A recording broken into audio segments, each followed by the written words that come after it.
Hi guys, welcome back to the channel. So on today's video I'm going to show you how to install the GoPro Tow Elite onto your V6 Amarok. So basically what I bought to install this was 8 meters of the twin core power cable to run from the front all the way down to the back, a 10 meter reel of the plastic conduit, the tube loom. If you are going to wire this yourself and not use the redarc plug and play harness, one thing you'll need is a 3 amp diode. So I wired mine from the controller at the front. I went through the grommet in the floor on the passenger side all the way down the chassis rail and wired it directly into the trailer plug. I bought a separate plug. I had a 7 pin, I went to a 12 pin. The reason for that is I borrowed a caravan and it was a 12 pin, and I know you can use the 7 pin into the 12 but not vice versa, so it made sense to wire in a 12 pin while I was there. I wired my connections direct into the trailer plug. One thing you've got to watch if you're not using the plug and play harness from redarc, when you wire into the trailer plug you need a 3 amp diode on the brake lights so as it doesn't feed the 12 volts back into the CAN bus system of the Amarok, and then it apparently all the dash lights up. So you need a diode in there, which is basically like a one-way valve that lets the current go through but not return. So when you hit the manual override on the little knob on the dash, when you hit that, it sends 12 volt through it. You don't want it coming back into the vehicle system. So you, on the vehicle side, when you wire it to the plug, you want to solder in a little 3 amp diode. That's what I've used. I've tested this. I towed a caravan, a 19-foot caravan with it. Absolutely perfect. The Tow Pro worked mint. I had no issues with it. So we'll crack on and I'll show you on the install. So I think we're going to mount it in here. These just pull off. And you can see, I think we can mount it on there. And just pop this off. That comes off there. So now we've got access to this bracket. I think we'll mount the controller. Then we might be able to pick up a body earth, or I can just send it through to the battery.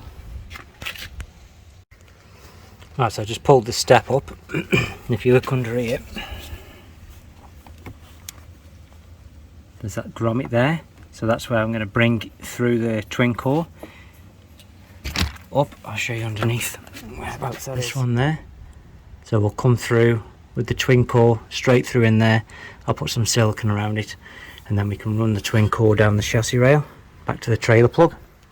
So I'm going to mount the little redarc switch, the little knob, in one of these here, and just look, it's got a little flathead small screwdriver just pried in that corner, and then that pops out like so, and then you can drill out this to install your little controller knob.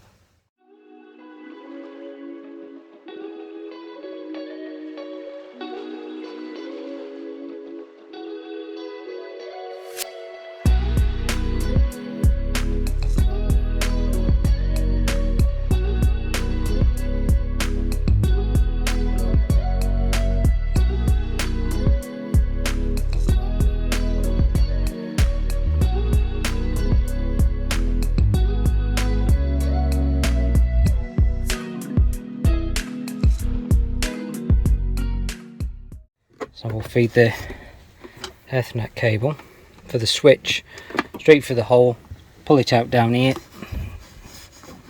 then there should be enough on it when that's plugged in from the switch here, and then I'll just cable tie it up down the back here up into where I'm going to mount the controller on that bracket. Just something to note with this sliding back in here, you can see with this sliding back in, it's a little bit tight to go in. So we're just going to have to modify this cutout and just basically, yeah, cut that out a little bit to allow this switch to slide through. If what I would recommend, to be honest, is just a bit of a hand file and just file that lip down till it's flush with the sides, and then it fits in perfect. Right, so just give it a bit of a vacuum out. Got the cable in, connected up. It's just coming through there at the minute. And then we'll just slide him in. Like so. There we go. So that's him in there. I think that's quite a nice little neat install. Right, I'll show you what I've done for mounting. I've drilled an hole through the centre of the controller on the back there. Then you can see this bracket here with that larger hole. What I'm going to do, like this.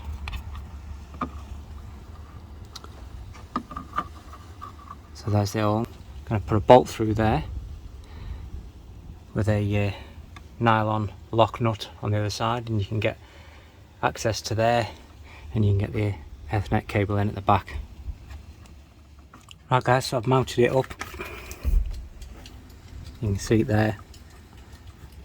Screw straight through. You can see there, mounted up. It's got a bolt straight through there, got a washer at this end, a nylon lock nut on the other side.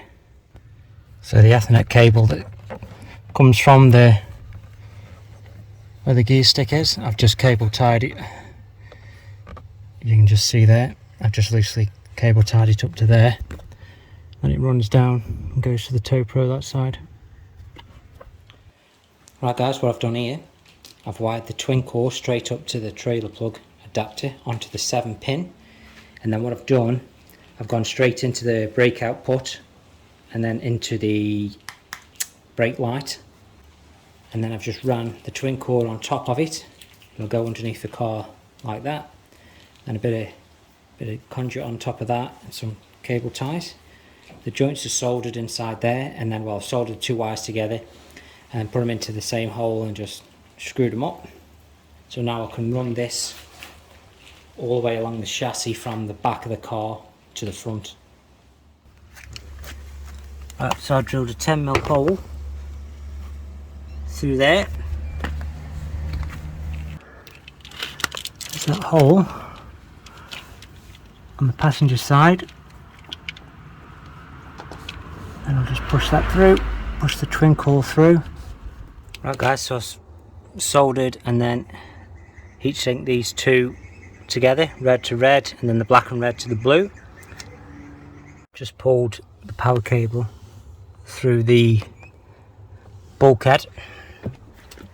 So on the Amaroks, I just removed the battery, took the battery out, just so as you can get in, because when the battery's in, it's really tight at the back of here, and you can see down there, this is my power cable, it's gone on top straight through. Alright, so I've wired the live up. I've got a 30 amp inline fuse. I've just clipped it off to there. There was a spare lug, so I've connected him to there. Right guys, there's the earth connected to the body. I'll show you from the back what it looks like. I've cable tied that section off there. Cable tied to here, the conduit runs up along top of the chassis rail, down past the rear spare tyre. You can see it comes along there. You can see the conduit. So yeah, it comes along on top of the chassis rail, past the fuel tank. See it clip there, tied off on top of here, runs all the way along, and then as it gets to the exhaust, it comes back out. I've just got to cut the conduit off this side, and you can see there it comes out on top of the chassis rail there, and then goes through that grommet onto the passenger side, and then I'll just cut that conduit off, and then I'll silicone around that hole, the same as at the top. Alright guys, thanks for watching. Hope you enjoyed that video. The install of the redarc Pro, like I say, can't fault it. I've used it, does the job. I haven't used any other, so I can't compare it to anything, but apparently they're the best on the market. I paid $269 for it from PPD Performance in Perth. Thought that was a decent price. It's the cheapest I could find it online anyway. Yeah, so if you enjoyed that, thanks for watching, and please like and subscribe. It really helps us out, and I'll see you in another one. Cheers, guys.